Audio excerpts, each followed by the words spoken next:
Welcome to On the Record. We are your hosts, Klein Alley Show from K-Rock in Los Angeles. But enough about us. The reason we're here is because Florence and the Machine is here. Hi. How are you? I'm good. Yes, thanks for having me back. Of course. A new album. This is the 6th album you've brought to us in almost a 2-decade career. And I don't want to play favorites, and you can do that later. But we're going to talk today about Everybody Scream. It's officially out now. Came out on Halloween. Why Halloween? Why was that the release date for this album? So Halloween, it's interesting. It was a very good incentive to get this album done because I really wanted to put it out on Halloween. I was like, okay, we have to make this date because I guess I was thinking about more to the original traditions of Halloween when it was it was sort of a festival about the veil between the living and the dead being kind of at its thinnest, and there was a lot of themes of life and death on this record. And I also looked to a lot of folk horror and horror movies and kind of magic and mysticism. That's all over this record, so it just kind of seemed like the perfect time. And we're gonna sit here for the next hour, listen to some of the songs on the album. If people are listening along with a drink, what drink do you think pairs perfectly with the album Everybody Scream? Oh my God. Okay. I was mixing lots of herbs and making kind of tonics. Some of the, the record was finished in Hudson Valley. And there was a lot of places you could get tinctures or herbal remedies. So yeah, I would just brew yourself up a tincture with some herbs and enjoy. And get witchy. Yeah. You heard it from Chef Florence herself. Go to the spice cabinet, pour it all in a cup, boil it up. What you're thinking is what you think it's spice? That's what I think. You think you just get an Italian medley and put it into water? That's right. Get some Parmesan and voila. You're ready for the album. Everybody Scream, on the record, Florence and the Machine here in Los Angeles in the K-Rock studios. We are your host, Klein Alley, for this one. But more importantly, Florence, the song that we just heard, Everybody Scream, how can you not be emotional while listening to it? Everyone feels like they are pent up with all sorts of feelings now, and sometimes just a scream to get it all out. What do you want people to feel while they're listening to that? Yeah, I guess it was if anyone's walking around screaming internally, I wanted them to be able to feel like they could scream externally, and I do think that's kind of even when people come to music shows and they're screaming in joy, it's still a socially acceptable place to scream, a concert. So I kind of wanted to create a song when people came to the live show, they could really feel like they could scream, but in kind of a different way, So yeah, it was very much about live performance and why I keep going back to this place, even though it, takes a little more from me every time. Chipping away. Yeah, and I'm but I'm going to do it again. Well, we're about to listen to Music by Men, which we've had a chance to listen to. Anything? That's the one you're going. Yeah, anything you want to say about this track before we listen to it? I was oh, okay, you're going there. Yeah. Right, cool. I won't take it personally. Say what you want to say. I know. Pretend he's not here. Yeah, pretend I'm not here. No, it actually, I think it is about trying to have functional relationships as an artist, basically. And this thing that, you have so much you can't creatively direct your life, it's and having a sense that in art you can make everything kind of a fantasy and you can make your own imagination real, but actually trying to have something real and trying to have a real life and real love. I was oh my God, this is so hard. Nobody told me how hard this was. Why do I find this so hard, Yeah. So it was sort of about that. Well, we're not famous and it's really hard for us too. Yeah, but I think it's hard for everyone, Yeah. And that's when you realize you get older and you're oh, wait, the real work is not breaking up every time you have a fight. You just got to get through it and move through into something different. And I just didn't know that, I thought it'll be better over there, it'll be, and then you kind of if you do break up, then you meet someone else and you're oh no, wait, there are problems here too. Maybe I'm the problem, So there's things that you have to work through in yourself. And I guess the stage, again, there's so much of this album is about my, my relationship to like performing. And there's sometimes you say something in a song that is like such a call out to yourself and you didn't even think it just comes out of your mouth. And it was like, let it be us, let it be home, running, let it be us, let it be home, let it not be a spotlight standing alone, running back to the only love I could ever control. I was like, oh, fuck's sake. That's good advice. Damn, I did it to I myself. was like, you don't get to say that to me, but it's me saying it to me. So before you send that passive-aggressive text to your boyfriend or Yeah, girlfriend, exactly. listen to Music by Men as we go on the record with Florence and the Machine off the brand new album, Everybody Scream. More with Florence after this. That was free therapy and some music as we go on the record with Florence and the Machine. It's Everybody Scream. We're a Klein Alley show from K-Rock in Los Angeles. Florence is with us to talk about the album, which came out on Halloween, and we're listening to some of our favorite songs from the album that will be your favorite songs as well. And I would imagine every time you release new music, you think back about all of the stuff you've done, and you probably not play favorites because everyone says you can't play favorites with kids, but as we talk about this album, is there a song or are there songs that stand out to you as these are the ones that keep playing in my head as I try to go to sleep at night? Sympathy Magic makes me really emotional, I think. Like, weird, that song does something to me. Like, even though I wrote it and even though I've listened to it like 1,000 times, I still listen to it and I'm like, oh my God, like, it really gets me. Are there any songs that even, on this album or otherwise that you can't listen to anymore or that have become difficult over the years? Oh, interesting. That's very interesting. Sometimes they'll be about like a person and they'll listen back and be like, they weren't worth that song. Do you know what I mean? And then I'll just be really embarrassed. I'll just be like, fuck, they got such a good song and it wasn't, but like the best ones, the really good, like the good people actually get the best songs. But sometimes you listen back to some like an album track and you're like, why was I writing about that person? They ever reach out for royalties? And then you'll be embarrassed. But actually, then every song that you think you're writing about someone else, you're always writing about yourself. Right. It's like, and I find that it's a little bit toxic to try and dig for like who specific songs are about because it shrinks a song, I think. And I think songs are supposed to be these like expansive things, and I feel like it makes them kind of small. But I do listen back and I'm like, you idiot. We continue to take a deep dive into Everybody's Scream in a moment. Stick around. More on the record with Florence of Florence and the Machine next.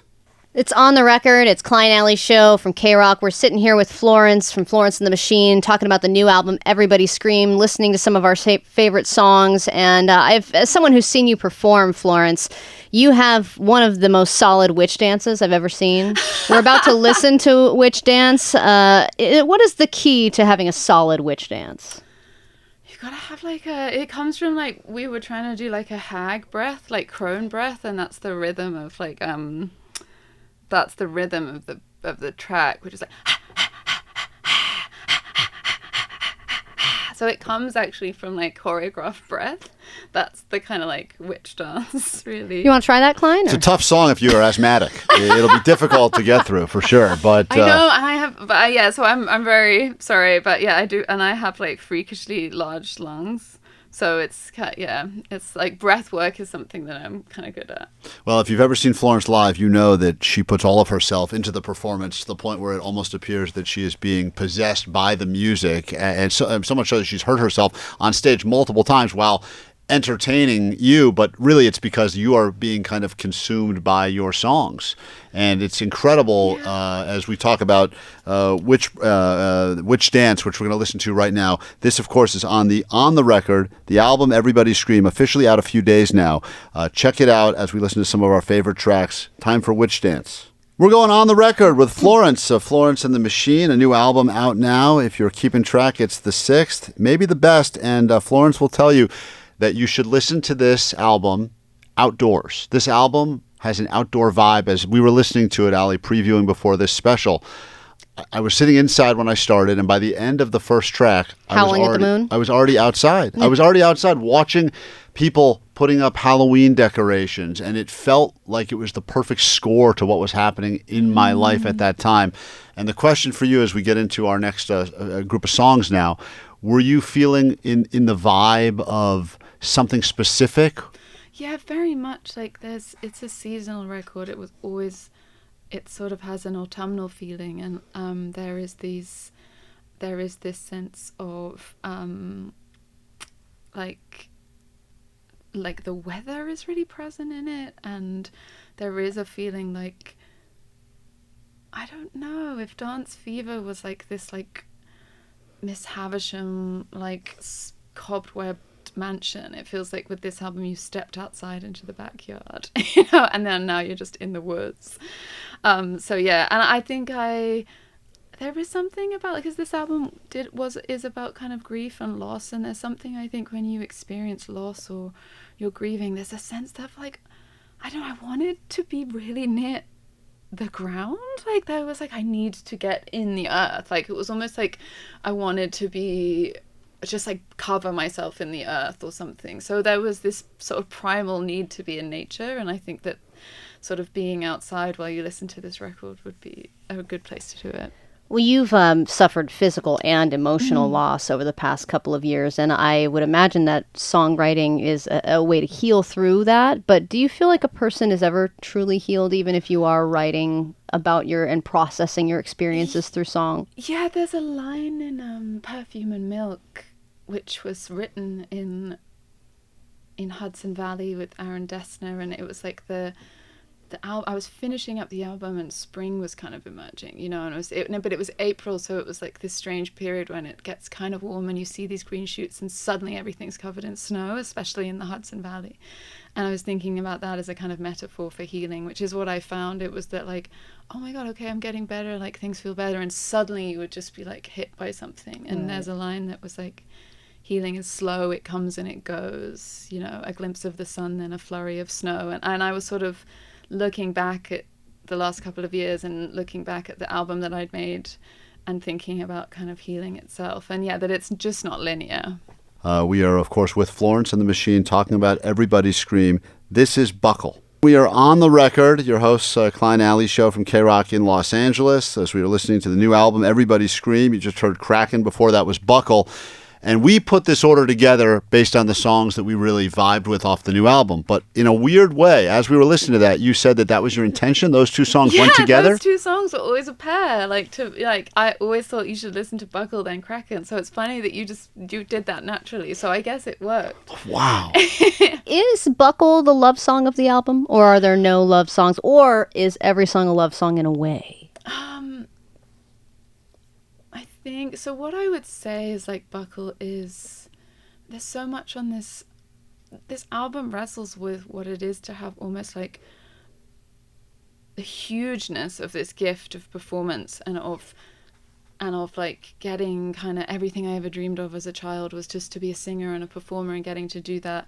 But is it at the cost of normal things, to have this huge gift but then be like, but can I have the other stuff too, can I have like the normal things like a home and family and like connections, and like what is it about me that keeps choosing fantasy over like real things? And so I guess so much of this record, including Kraken, is like, I am this huge goddess and like I'm full of power, and Buckle is like the empty room after the show. It takes you to the bare bones reality of after the audience leaves, after you've had this huge moment of power, wanting to get in touch with the one person who can make you feel so small. So it's like, I think it's trying to show the like dichotomy of those things, really. Wow. It's got to be incredible to think the amount of times you've been in front of hundreds of thousands of people and everyone is singing along and dancing along. And we all think of it as the people on the other side, in the crowd. We just get in our car and go home. You have to get to witness that. And then as you walk to the side of the stage, you have that moment where then it's just you and your thoughts. Just alone. And that's got to be such a transition. Yeah. And you're like, I should text that person that makes this worse. You know what I mean? I'm just like, and I should have grown out of this, but have I, and I think it's a song like, I actually didn't want to put it on the record because I did feel I was like, I think I have like, maybe I have moved on from like engaging with this, but I don't know, because I haven't been on, like there is like it is like a reminder that like that part of me is always there, you know, and like that desperate part of me is always there, and I have to like really choose things that make me feel good, you Right. know. And that image of Florence going back to her hotel room with Mario Lopez on the TV Oh, yeah. after a big show. Saying what movies she should watch in the Yeah, room. I know. Right. Just any other night, just like You're us just at a so Ramada. desperate for like a connection, Yeah. you know. And it's also, there's a lot on this record about fantasy and reality, and you know, like if someone is totally unavailable to you and absent, you can construct anything you want around them. That relationship can be completely perfect. I feel like Buckle and Music by Men are kind of the two sides of the coin, you know. The real thing is hard, but it's worth it, and the fantasy almost is the thing that you're trying to like move beyond, you know. Yeah. We're going on the record with Florence and the Machine. The album Everybody Scream is out now. Tours, of course, happening on the other side of the pond. But now that we are officially in November, you know that the tour has been announced right here in America. So we will get ourselves some Florence, and we are very excited about it. More songs as we continue to go on the record with Florence and the Machine next. We're on the record right now. It is Florence and the Machine's turn to shine. Everybody Scream is officially out. Tour dates have been listed. This is going to be the year of Florence and the Machine, and we're thrilled that you're spending some time with us. My name's Klein. That is Allie. Hello. We're usually on the radio in Los Angeles on K-Rock, but here we are getting an opportunity to chat with Florence about the new album and listening to some songs. And the next one I'm very excited about. You Can Have It All is exactly what we've already been talking about, that maybe you can and maybe you can't have it all. Can you have everything you want professionally, yet everything you want personally? And I think everyone, no matter what you do for a job, no matter what type of relationship you're in, you are always asking the question, what am I sacrificing? And is there a world where I get everything? No, and I think like there was this almost like fury at that rage. Yeah, I feel this is the climax of the record. It's the kind of penultimate. This one, I feel visceral sadness listening. Like it just feels not that it makes me that sad, but I can feel your visceral sadness through the song. Yeah, I think this is kind of essentially, I think of And Love as almost like an outro, like this beautiful kind of prayer almost at the end of the record. And this actually, to me, feels like the kind of final track of the album. I was furious, you know. It was about the rituals of grief, and there was like a ritual, you know, there's some rituals to commemorate like loss or to help you heal. That was like you bury a flower, you know, to commemorate a loss. I was like, this doesn't feel like a flower to me. This feels like a scream. So it's one of the most raw and sort of intense tracks on the record, but I found it so cathartic to make. There was also this, I think there's a pressure, especially like on women, to be like, you can do everything, but we're not going to change anything. You just have to do double. You know what I mean? Like, you're just going to have to like work and feel like really guilty and feel like you're failing at both. But, you know, you can have it all. Yeah. Like, As long as you don't talk about any of the negative stuff and you just keep moving don't on. complain. Well, and then, you know, talking about, you know, we talked about your relationship with the stage and just the, you know, the relationship of, you know, having it all. There's a lot of pros and cons, you know, we've talked about, but now we're announcing that you're doing it all over again. Yes. You're going back on tour, another U.S. I'm tour. back with a vengeance, so obviously the yes. pros outweighs the cons. Well, that is exactly the thing. You know, I think when things happen to me, like that are out of my control, I always go back to the place where I feel most myself, and this album really helped kind of piece me back together, honestly. And yeah, it's like it, you know, the last record and the last tour took something out of me, but it also gave something to me. It gave me this sort of sense of terrible strength and determination and focus, and so I'm really sort of like, it's how I process stuff as well. I was like, something bad happens, I need to get back on the stage and process it there. Like, that's just how I process things. It's just a cycle now at this point. I'm sad, not just because of the conversation we had, but because we're actually reaching our final song as we go on the record. And there are Which more. means we're going to start over. We're going to start all over again because that's the way the cycle goes. And there are more songs on the album, the complete record, of course, which you should check out. and listen to it. I don't know if you care if people listen to it in the order. I don't even know how much time and effort you decide this goes here. I think in your mind now you think that's the closure. This is the beginning. You have certain songs you like together. But once again, I think music is a very individual experience and different songs. And I'm sure over the years you've had people come up to you and you've said, that song was my wedding song. And you said, really? That song was a tragic song. That shouldn't be your wedding song. Totally. Like, yeah, people play Never Let Me Go at their weddings, and I'm like, that song is a really sad song. It's about feeling like you're under so much pressure that you just want to like sink to the bottom of the ocean, but they're like, yeah, Never Let Me Go was our wedding song. It's like, okay, good for you guys. Nice. Right. That is kind of the pressure of marriage. Makes sense. It is true. But as we get to the final song we're going to listen to today, this is one of the greats. And I believe, and I think you spoke to this a little bit, at least I've seen in some of the interviews you've done, that there is an imbalance. There is an imbalance in the world, but there is an imbalance, I think, particularly as it pertains to genders.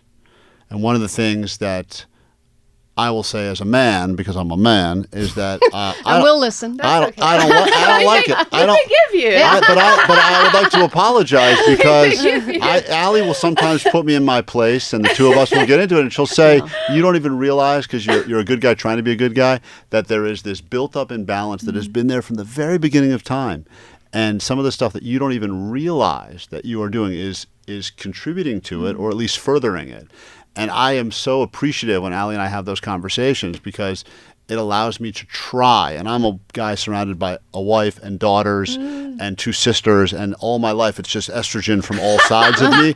So I've tried over the years to figure it out, but boy, it is difficult. Yeah, I mean, I think there was a sense of, I did come up at a time when it was much more, especially like the sort of like music critic sphere was like almost entirely male. Like I had this crazy story. I became friends with someone who kind of like worked at some of those first music magazines, and he was like, I got to interview you when you had your first record was like the biggest record in the UK. None of the people I worked with, who were all dudes, wanted or cared to interview you. Like, that's why I got it, because they were like, that's not for me. It's a young woman singing about like young woman stuff. Like, why would I be interested in that? And I think that that's the imbalance, is when there is so much music that's kind of like for men and centered around male taste. They don't have to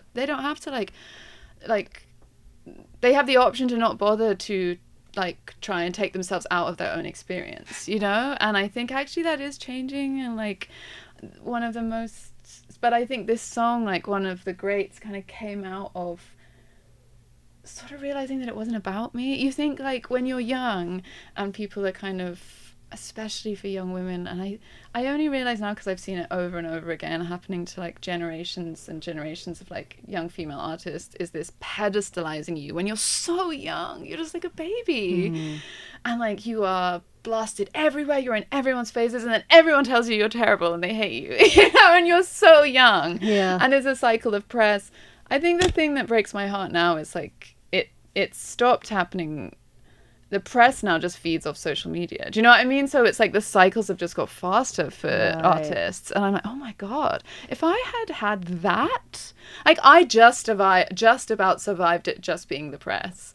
If I had that as well, oh my God, like really, like I don't know how I would have got through that. So yeah, and I think like but what I just through kind of getting older, I was like, oh, this isn't about me. Do you know? And so I think it was like an outpouring of frustration of just like, you know, I felt like I had to change or to please people or to like, I was like, oh my God, no, that wasn't about me. Like, right. It's easy to make it mean something. Yes. Right. Well, and I think, Klein, with what you were saying, and I don't know if you relate to this, Florence, for me and my experience just being in a creative field as a woman, it's so important to have men that don't suck in your corner. Yeah. And, you know, Klein has been that. And I imagine that over the course of your career, you've also had to find men that are supportive. And also I just think you really find out who those guys People are, 'cause they're the ones that and speak 'cause up. you learn to spot the signs of someone who's not. I'm like, oh, okay, yeah, that's not good. So just through experience, you're like, yeah, no, You can filter it out. Yeah, you can kind of like filter it out, but it's really kind of interesting to me because with that song, One of the Greats, even though it's so combative, men fucking love that song. They love that song. They really do. And weirdly, even though this record is about a certain kind of feminine fury, like, I do think weirdly, I'm like, I think this might be one of my records that like men like the most.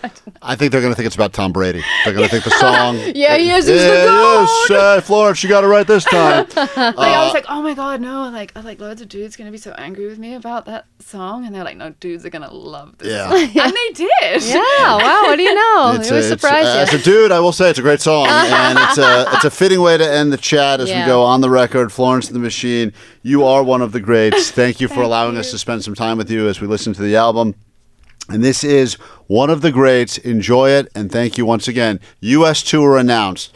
Album out now. Everybody scream. You will see Florence in your town hopefully sooner rather than later. Go and see her live. It is an experience that you have never had before. And you won't forget it. You will not forget it. And Florence, thank you so much for spending some time with us going on the record. Thanks so much. It was so nice to see you guys. Thank you.